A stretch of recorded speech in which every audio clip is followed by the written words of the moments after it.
Thursday. Browns have a plan at quarterback for the preseason. Guardians are trying to fight for their season, their lives essentially. And Ohio State fans, we're all just waiting for football to start because there ain't really much shit to talk about. But nonetheless, we're here, we're doing it, and we're going to get into it. Todd Monken names Deshaun Watson starting quarterback for the first preseason game at Chicago. Deshaun will start game 2 at home against the Bills. Can't say I'm too surprised. I think this was kind of inevitable. I think we're looking at a situation where the veteran is going to get the chance to hang himself, essentially. The veteran's going to get a chance to he's going to get the first crack, essentially, to either win it or lose it. And I think in camp, it's safe to say that there's been a lot of lows and some highs.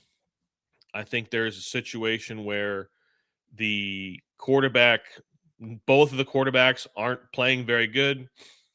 That's one of the worst passes I've ever seen. I don't know. People say it was tipped. I don't know. But this is just indicative of what, he's the low moments. I don't know, man. I think it's one of the situations where he's doing the things that Todd Monken wants. He's better at the things that Todd Monken wants to do pre-snap from the quarterback position. He's just played more football than Shedeur. He's played in more structure than Shedeur has. He's been asked to do these things more than Shedeur has. So he has this leg up, as far as sliding protection and getting into a better play and maybe switching the sides of the play or doing those things and recognizing coverages. I don't think it's fair to say that Deshaun is more talented physically any more than Shedeur is. I think Shedeur has a significantly better arm than Deshaun. I mean, this decision making. Now, look at this. I mean, it was double covered to the third string tight end. What are we doing? Why does he still make that throw? Why is he still making that decision? Like when I saw that throw without seeing the quarterback, I thought that was Shedeur because that's a young player mistake. Deshaun Watson is not a young player anymore. Why are you still making that mistake? And so it's an interesting scenario, and I think Todd Monken is doing a pretty good job of navigating the waters and figuring out what to do in this situation with the quarterback position, who to play, how to divide up the reps. And I think there is definitely an agenda. But I think they're trying to figure it out. You see this play right here from Deshaun. See, this is old Deshaun. This is good Deshaun. Rolls out, makes a play, throws a decent ball, and gives his receiver a chance to make a play. And by the way, Isaiah Bond is going to be a player. I think as far as I'm concerned, Jerry Jeudy, he can't be. Jerry Jeudy can't be on the field as much as those other three young guys. Just play the young guys. I mean, that's a drop. That's a good ball from Shedeur, and it's a ball that needs to be caught. I mean, that ball was put in the bucket, and he just flat drops it. For an offense that I think is going to struggle to score points, he has to catch that ball. Like, you have to make that play. And right now, Isaiah Bond, if you look at here's a good ball. Or sorry, wrong clip. This throw from Shedeur to Isaiah Bond. Like, Isaiah Bond's making that play. That's the same ball, the same play, and one player is making the play and the other player is not.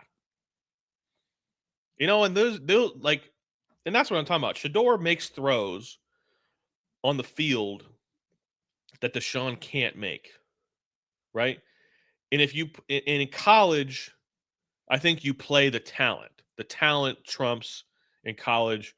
The talent that you play the more talented quarterback in college. But in the NFL, the pre-snap recognition and then the processing post snap is significantly more important in the NFL than it is in college because of how fast it is, how complicated the defenses are, the looks that the defenses give you, the what it looks like pre-snap rarely is what it looks like post-snap, and you have to be able to recognize that and dissect it and process it. And so those things become more prominent, which is why I think Shador is behind Deshaun, but it's not a talent issue. I don't think it's a talent issue. But I think Deshaun has been named the starter in game 1. Am I surprised that it's on the road? No, I think it's the least shocking thing of all time. Deshaun's getting booed at practice by his own fans. Todd Monken, I think, realizes that. I think Andrew Berry realizes that. Having Deshaun go out there and play in Chicago, he's not going to get booed. He's not going to have to worry about that. He's going to go play with the ones against Chicago, who's a pretty good team, playoff team from last year. So I kind of expected this. And then Shador is going to start in game 2 of the preseason against the Bills at home. Now, the real question is, the real interesting thing is who's going to be the starting quarterback, who's going to be running with the ones when the Bills and the Browns do the joint practices. Because those practices are honestly more impactful and more highly evaluated than honestly the preseason games in today's NFL world. I think. So what that looks like, what they do in those practices, those reports are going to be super interesting. Those videos are going to be super interesting. So we're going to find out. We absolutely will find out. But either way, I think Todd Monken I would expect Todd Monken and the Browns to name their starting quarterback by the 3rd preseason game. I think that's shortly, or I should say, shortly after the 2nd preseason game. I think they're going to know, and I think Todd Monken wants to get this out of the way and just roll with it. So we'll see. I think the decision will tell us what is valued and what they think about both of these guys.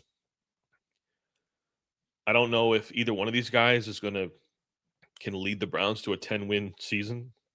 I don't know if their faults will allow that to happen.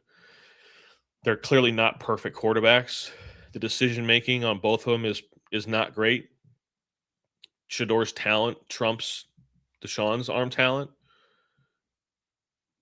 So we'll see. We'll see. I'm not sure. It's hard to be excited, but it's easy. It's hard to be excited about like wins and losses, but it's easy to be excited about seeing Denzel Boston being the starting X already, and Spencer Fano being the starting left tackle and getting better every single practice because he's going against Jared Verse and he's holding his own and he's showing some toughness and he's fighting back. You know, Isaiah Bond making a lot of plays, Casey Concepcion making plays, Quinshon Judkins continuing to get better. And then you go on the defensive side, and Denzel Ward is signing an extension, and he's still, when healthy, a top 5 cornerback in the NFL. And Grant Delpit, who's turned himself into a very solid pro, is exciting to see. And Chase Schweissinger and Jared Verse, and how the defensive line is coming together, and it seems like they are more on a unified front compared to what they had when Myles Garrett was here. So there are things to be excited about the Browns. I just don't think wins and losses is going to be one of those things that we're going to get excited about. So, we could be wrong. I mean, the NFL, these guys are all getting paid, but they're still one of the youngest teams in the NFL. So we're going to watch the games like we always do.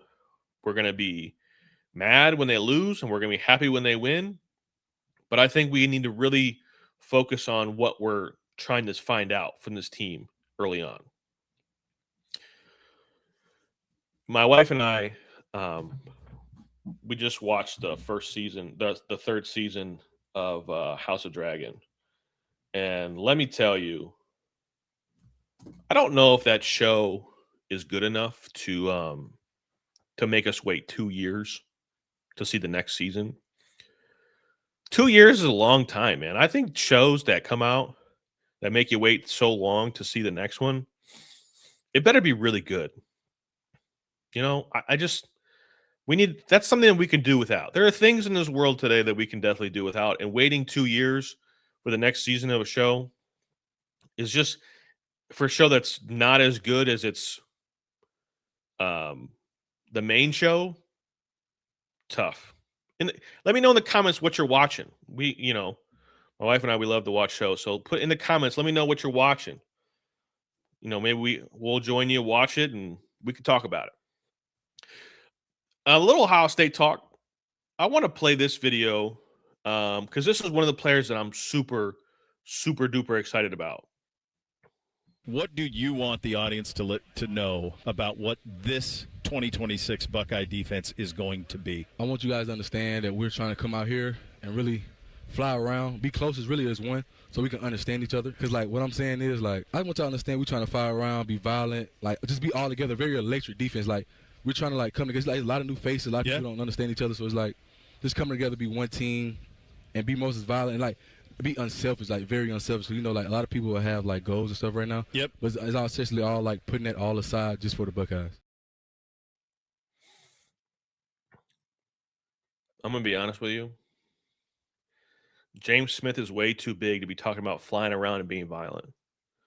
I mean, James Smith is the reason why I'm not so sure that I would want my sons to play football. You're way too big, way too strong, way too fast to be talking about being violent. But I love it.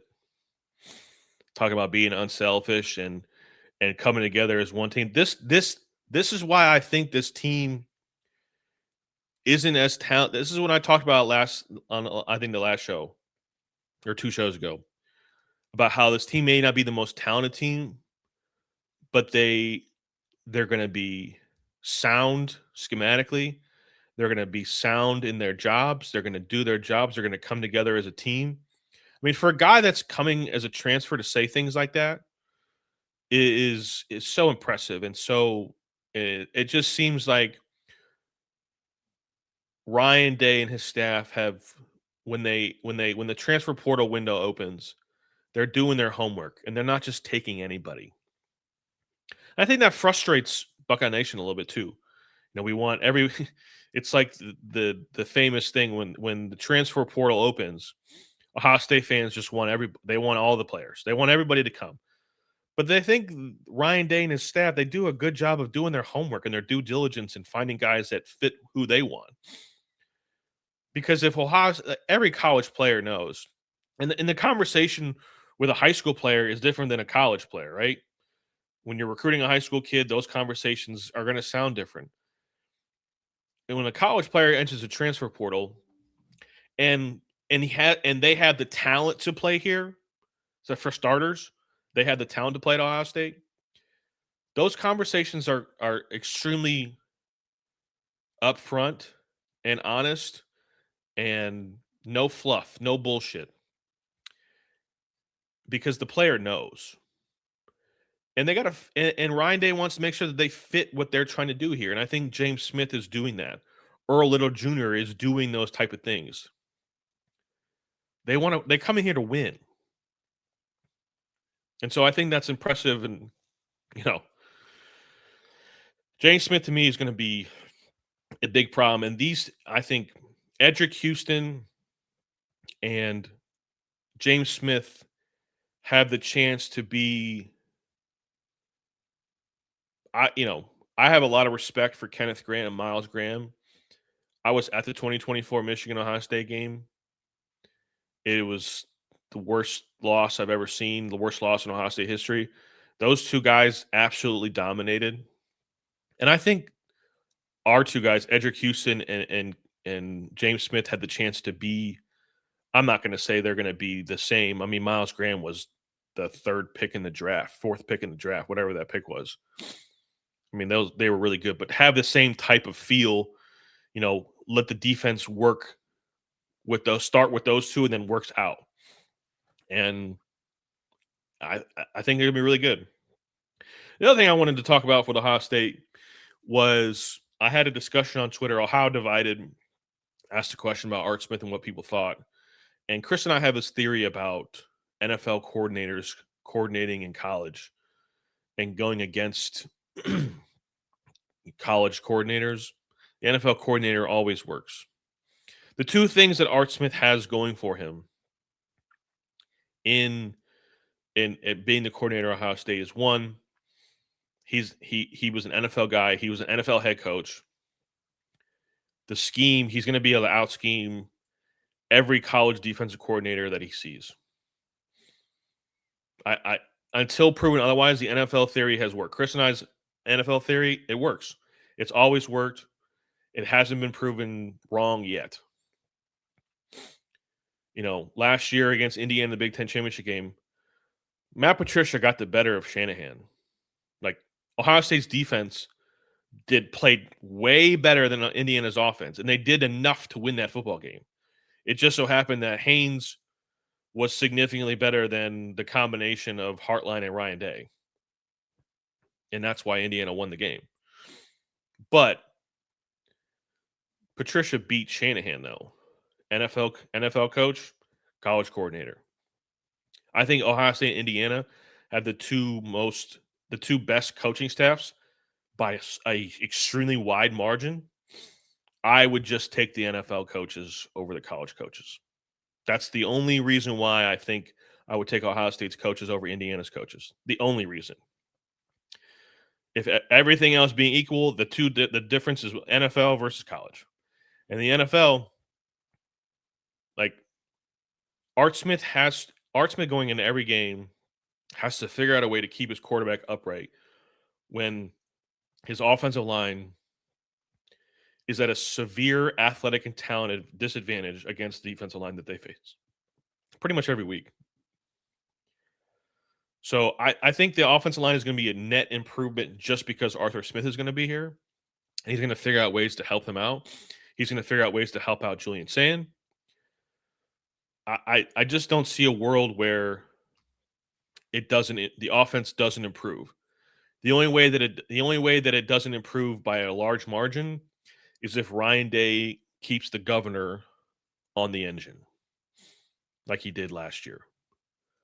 So we'll see. I think Art Smith is kind of looked at in a negative light because of his performance, the Pittsburgh Steelers' performance on offense the last couple of years. But I mean, Aaron Rodgers is on the severe back end of his career. Obviously, you know, he got Justin Fields a multi-year contract. I mean, he just hasn't had a lot to work with. I mean, his best quarterback he had in his tenure as an NFL coordinator calling plays was Ryan Tannehill. Now, he also had Derrick Henry, prime Derrick Henry, but that's beside the point. I think the Ohio State Arthur Smith is going to work. I think Arthur Smith has enough football acumen to go around. I think Arthur Smith has enough confidence in himself to push back on Ryan Day when Ryan Day starts to freak out, and it has enough confidence and conviction in what he's doing because he's done it. So we'll see. I think it's going to be awesome. I think I'm excited to see what the offense looks like. I'm excited to see, you know, the all 22 when they come out and like what Arthur Smith is doing and the identity of the Ohio State offense with Arthur Smith. So it's going to be fun. Last topic here. Actually, wait a second. Little bit of news. We'll do two pieces of news, actually. Jayden Daniels is basically telling LSU to stop promoting him and was mad that a player had his number and stop using my name, image, and likeness. I think Jayden Daniels and his mother, and I don't really want to talk about the number thing because there's a lot of stories and situations about players and their numbers. And, you know, Cam Newton didn't let a player at Auburn wear his number. You know, LSU doesn't let people wear number 9 for Joe Burrow. Ohio State, I have my own issues with Ohio State and numbers because every single Heisman winner except for Troy Smith has their number retired. And I think Troy Smith is the most impactful Ohio State player since 2000. But for Jayden Daniels to tell LSU to not use his, to not use his name, image, likeness is utter ridiculousness. Like, you won a Heisman.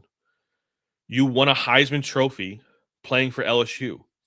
One, they own all the game film in you playing in the LSU uniform. So, like, they're not going to not show highlights. They're not like you are entrenched in history forever.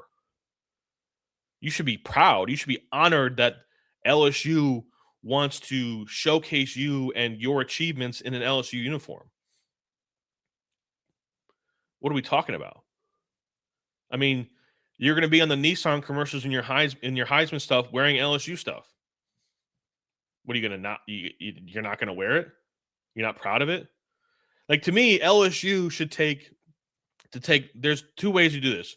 One, you tell Jayden Daniels, like, sorry, we're going to still promote you and still promote what you accomplished in the LSU football program and promote our program. Or two, they could be really petty and just erase Jayden Daniels from the LSU history books and act as if he was never even there. How would you feel about that? You want to play stupid games, you get stupid results. It's a lot egotistical. It's a lot of things that, like, you should be. Some things are just bigger than money. Some things are just bigger than you, and it's you accomplish something at a program, and the program wants to celebrate you and promote you. And shouldn't you want the program that you played for to do well and promote itself and try to help itself be better? I mean, I do wonder how much Jayden Daniels actually feels about this, because it seems like Jayden Daniels' mother is heavily involved. But it's not really my business. It's not really my concern. I just thought it was an interesting thing, and if I was in an Ohio State situation, I would want the former Ohio State player to want Ohio State to do well. And if you think about it, Ohio State NFL players that played at Ohio State, they'll do whatever it takes for Ohio State to do well. They'll help. They will call kids in recruiting. They will voice their opinion. I mean, you see it all the time after games. Ohio State players meet and they exchange jerseys and they take pictures, and they talk about and celebrate the fact that they played at Ohio State. The culture of the Block O, man. It's just a different vibe. But we still need to get my guy up here, his jersey retired, because for anybody that's pretty much 40 and under, Eddie George's number is retired, 27. I think he should, he has a little bit of relevancy with 40 and under, but Troy Smith is the guy. Troy Smith is absolutely the guy, and he should be honored as such. He is the Wolverine killer. He's the guy that made playing quarterback at Ohio State cool. He's the man. So I hope Julian Saint can live up to wear number 10. All right, real quick. Guardians split the first two games against the Tigers. Trying to go for the series win this afternoon, I believe. It's a must-win situation. I believe we got Slade. Oh, Parker Messick tonight or this afternoon. Got to win. Got to happen. Need it. Need it in the worst way. Get your series going. The offense is seemingly doing better. This last, they're getting the hits. They're getting on base. They're giving themselves chances, but they got to hit with runners in score position. And man, they've been bad with that. So I thought they did enough yesterday. Joe Adell is hitting the ball so hard, man. So hard. The ground ball double play in the first inning that he hit into, he hit at 112 miles an hour, and the expected batting average in a ball like that is like 480. It just happens that he hit the ball, a perfect one-hop missile right at the second baseman. Angel Martinez has 3 hits. I'm telling you guys, Angel Martinez is Jose Ramirez's love child. I mean, that is they when they see Angel Martinez, they see Jose Ramirez. That's what they see. They love him. They're going to give him all the chances in the world, and I think if you give that kid consistent at bats and consistent opportunities, he's going to provide. He's going to produce. He's going to provide, and he's going to be a spark plug for this team for a long time. And I think and if you watch him in the dugout, wherever you see Jose, you see Angel Martinez. I mean, that's who he wants to be, and that's the beautiful thing about Jose Ramirez is the leadership and the example that he sets. These young guys, they want to be that too. So it's an awesome. I don't know if Cade will be available this afternoon. He threw almost 40 pitches. I think it was one of those situations where you got to look. Stephen Vogt basically said, "I got to get this game, and I'll worry about tomorrow." You're looking for Parker Messick to give you another. You need Parker Messick to give you a good 7 innings today. If you can get 7 innings for Parker Messick, I think you have a really good chance to win this game. I do. There's been a lot of discord about Stephen Vogt and people wanting to fire Stephen Vogt for how the season has gone so far. And I'll get into this, like, kind of my thoughts on the entire season and where we went wrong. But it's not over yet. Is it grim? Is it? I wouldn't say. Do we feel like we have a chance still? Yeah. Is it a good chance? No, not the way they're playing and not the way Jose's body feels. It doesn't feel like we have that much of a chance, but there's still a little bit of light. And I think in this situation, I think Stephen Vogt's getting unfairly criticized. If you want to fire Stephen Vogt, I think you're crazy. But I don't think Stephen Vogt, and this is a major league thing. This isn't just the Guardians, but Stephen Vogt doesn't have full control of the lineup. Stephen Vogt doesn't have full control of who plays and when and situations and who pitches. The analytic department and the front office, essentially there's a script and they want to see certain things and they believe in the matchups and they believe, and that's why Rhys Hoskins pinch hits for somebody. Because the front office and the player development and the analytic team, they believe in the matchups. I mean, listen, Stephen Vogt is a former player, not far removed from being a player. And players know, players understand.